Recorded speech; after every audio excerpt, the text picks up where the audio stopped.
Eu sou Mário Persona e essas são as respostas que eu dei aos que me perguntaram sobre a Bíblia. Você ficou em dúvida porque uma passagem de Atos parece indicar que havia um lugar onde os cristãos se reuniam. A passagem diz: e sucedeu que todo um ano se reuniram naquela igreja, um lugar físico. Você achou que era um lugar físico e ensinaram muita gente. Atos 11, 26. Como você tem lido textos e escutado vídeos e áudios afirmando que o cristão não deve frequentar uma denominação ou um templo para adorar, essa passagem pareceu contradizer isso. Afinal, os primeiros cristãos iam ou não iam a uma igreja para adorar? Na conversa que o Senhor Jesus teve com a mulher samaritana antes que a igreja fosse formada no dia de Pentecostes, ela levantou a questão do correto lugar de adoração. Ela diz: nossos pais adoraram neste monte, e vós dizeis que é em Jerusalém o lugar onde se deve adorar. Disse-lhe Jesus: mulher, crê-me que a hora vem em que nem neste monte, nem em Jerusalém adorareis o Pai. Vós adorais o que não sabeis, nós adoramos o que sabemos, porque a salvação vem dos judeus. Mas a hora vem, e agora é, em que os verdadeiros adoradores adorarão o Pai em espírito e em verdade, porque o Pai procura a tais que assim o adorem. Deus é espírito, e importa que os que o adorem em espírito e em verdade. Isso está em João 4, 20 a 24. O Senhor deixou bem claro para ela que o tempo de adorar em um lugar físico e tangível, como era o templo de Jerusalém, estava para terminar.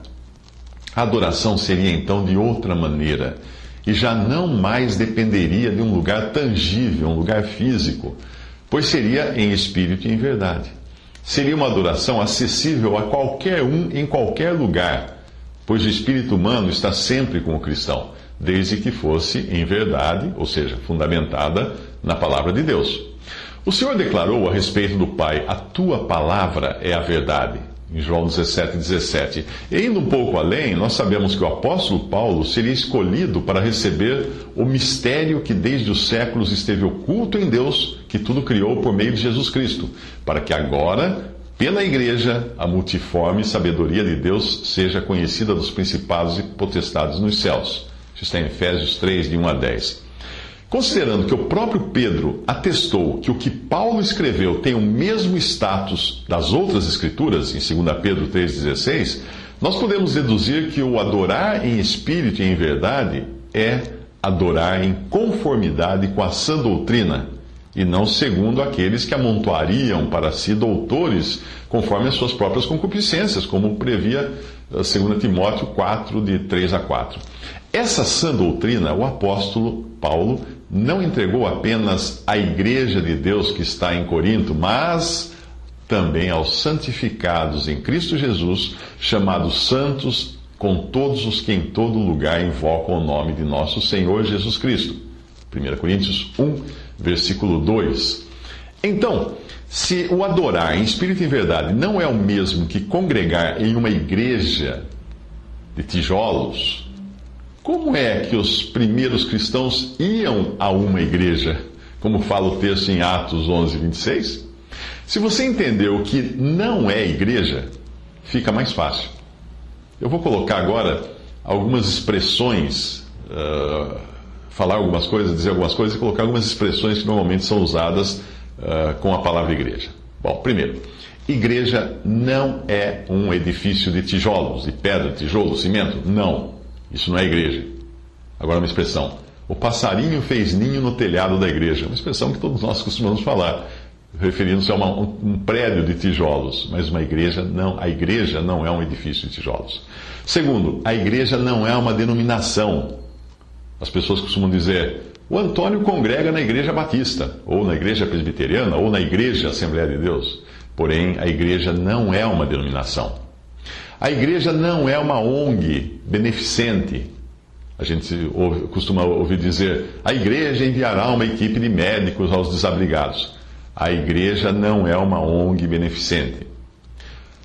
O que mais a igreja não é? A igreja não é uma pessoa jurídica. Nós costumamos escutar: o CNPJ da igreja é 348. Não, a igreja não é uma pessoa jurídica. Outra, a igreja não é uma escola. Nós costumamos ouvir frases como: a igreja ensina aqui, blá, blá, blá, blá, blá. Não, a igreja não é uma escola. Outra, a igreja não é uma pessoa. Nós costumamos ouvir: eu pertenço à igreja do pastor fulano. Não, pastor nenhum tem igreja, porque a igreja não é uma pessoa, e nem pastor nenhum tem que pôr nome na igreja. Portanto, a palavra igreja vem do grego eklésia, que significa reunião, ou congregação, ou assembleia, ou ajuntamento. É simplesmente isso. Tanto é que existem passagens do Novo Testamento onde a palavra eclésia aparece e não tem nada a ver com os cristãos. Veja, por exemplo, essa passagem que no grego traz eclésia ou igreja, cuja tradução, em algumas versões, colocaram simplesmente ajuntamento ou assembleia. A passagem é esta: uns, pois, clamavam de uma maneira, outros de outra, porque o ajuntamento, no original, eclésia ou igreja, era confuso, e os mais deles não sabiam por que causa se tinham juntado. Isso está em Atos 19, 32. Aqui a tradução poderia ter sido porque a igreja era confusa. E mesmo assim não estaria errada a tradução, apesar de não estar falando de cristãos, mas do ajuntamento das pessoas. Porém, no grego, é a mesma palavra eclésia usada para falar dos salvos por Cristo. É o caso também nessa outra passagem. Então o escrivão da cidade, tendo apaziguado a multidão, disse: homens efésios, se alguma outra coisa demandais, averiguar-se-á em legítima assembleia. A palavra aí, outra vez, é eclésia, hein?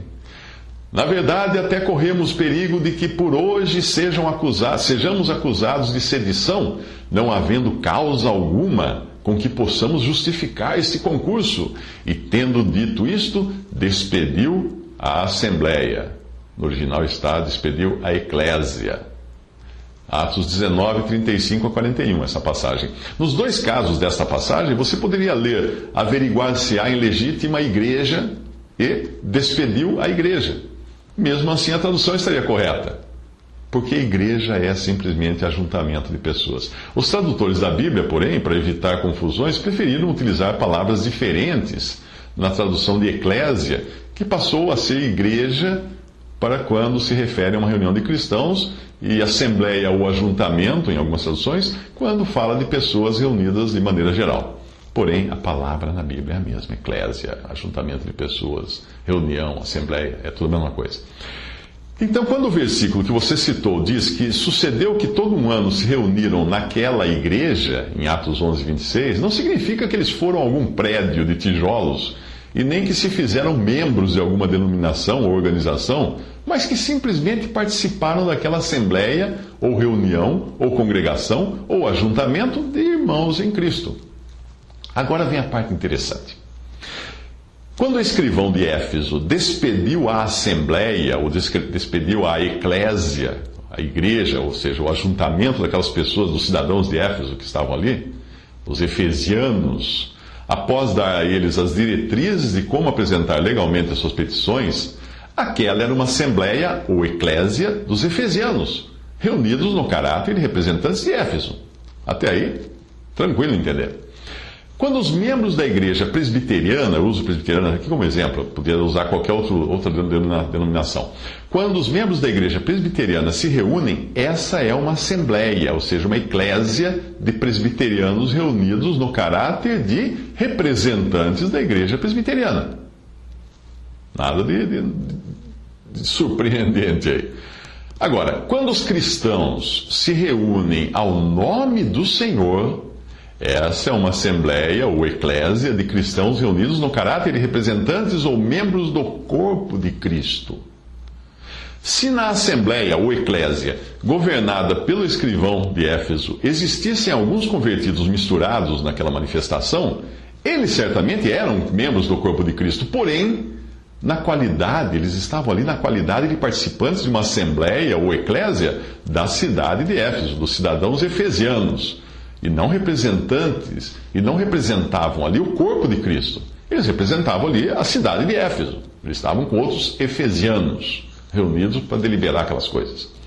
Numa assembleia eclésia de presbiterianos, uso outra vez como exemplo, podia ser qualquer outra denominação, uma assembleia, portanto, de presbiterianos, certamente muitos ali são membros do corpo de Cristo, mas quando reunidos na qualidade de presbiterianos, eles não podem representar o corpo de Cristo, mas apenas uma facção do testemunho cristão, conhecida como Igreja Presbiteriana. Não representam todo o corpo. Se eles saírem daquele sistema para estarem congregados somente ao nome do Senhor, aí sim estarão reunidos em assembleia ou eclésia ou igreja na qualidade de representantes do corpo de Cristo. Pode soar estranho, pode soar estranho, até injusto dizer isso. Mas eu pergunto, quando os presbiterianos, ou batistas, ou metodistas, etc., estão reunidos em assembleia, em eclésia, acaso eles representam o corpo de Cristo? Não. Porque eu faço parte do corpo de Cristo e não sou presbiteriano, ou batista, ou assembleiano, ou qualquer outra coisa. Portanto, ainda que representem uma facção do testemunho do corpo de Cristo, não podem representar o corpo como um todo, pois uma denominação é excludente por denominar apenas alguns membros do corpo de Cristo como igreja ou como eclésia. Outro desafio ao seu pensamento: se hoje todas as denominações do mundo desaparecessem, permanecendo na terra apenas os verdadeiros salvos, eu pergunto, a igreja ou eclésia continuaria na terra? Certamente, porque a existência da igreja, que é o corpo de Cristo, não depende de nenhuma denominação. Onde iriam então congregar esses cristãos que ficaram aqui na terra? Na igreja ou eclésia, onde quer que ela estivesse reunida em espírito e em verdade, porque onde estiverem 2 ou 3 reunidos em meu nome, aí estou eu no meio deles. Mateus 18, 20. Essas passagens deixam muito claro isso. O pão que partimos não é porventura a comunhão do corpo de Cristo, porque nós, sendo muitos, somos um só pão e um só corpo, porque todos participamos do mesmo pão. 1 Coríntios 10, 16. Não são muitos corpos, não são muitos pães. Outra passagem, porque assim como o corpo é um e tem muitos membros, e todos os membros, sendo muitos, são um só corpo, assim é Cristo também. Pois todos nós fomos batizados em um Espírito, no dia de Pentecostes, lá atrás, formando um corpo, quer judeus, quer gregos, quer servos, quer livres, e todos temos bebido de um Espírito. Assim, pois, há muitos membros, mas um corpo. 1 Coríntios 12, de 12 a 14 e versículo 20 também. Outra passagem, há um só corpo e um só Espírito, como também fostes chamados em uma só esperança da vossa vocação. Efésios 4, 4. Portanto, a única base, o único fundamento para cristãos estarem reunidos em eclésia ou em igreja, sendo um testemunho na terra do corpo de Cristo, a única base para isso é estarem congregados sobre o fundamento de que há um só corpo e não muitos corpos.